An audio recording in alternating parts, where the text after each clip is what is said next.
Здравей! В днешното видео ще си поговорим отново за това откъде идват парите. Как наистина да печелим пари. Това е второто видео от поредицата 3 такива. Ако все още не си гледал или гледала първото видео, просто погледни в канала, то е предното от предната седмица. Съветвам те да го направиш, тъй като днешното е логично продължение на предишното и съответно следващото ще бъде логичния завършек. И така, какво говорихме в предното видео?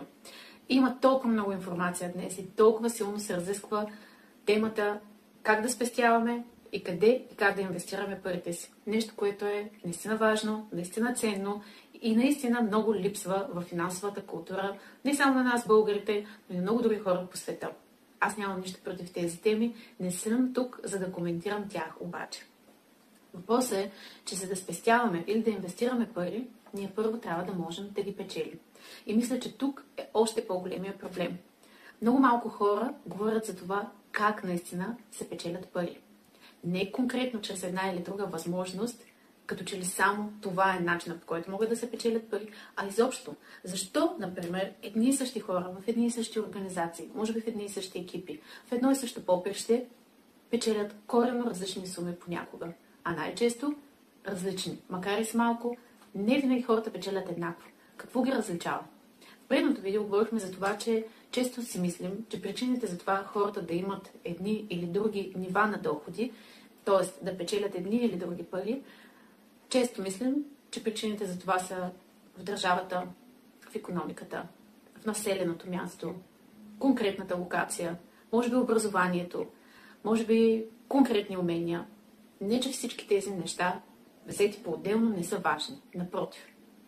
Но отново, както коментирахме в предното видео, множество доказателства сочат, че може на една улица да има два еднакви магазина, например за хранителни стоки, единия, и това сме го виждали всички, единия процъфтява, продава, успешен е, а другия, който също продава храна, потенциално дори абсолютно същата храна, например, е пуст, в него изобщо влизат може би 10 пъти по-малко души, а колко от тях се купуват е друг въпрос. Как е възможно на една и съща локация или в една и съща икономика, в един и същи град, в една и съща държава, с една и съща законова уредба, да има хора, които правят едно и също, а получават коренно различни резултати?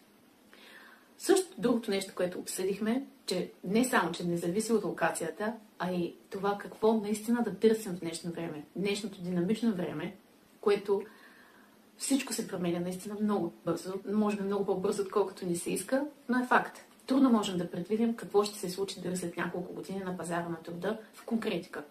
Само, че човечеството не е от вчера, промени винаги са се случвали и във времена на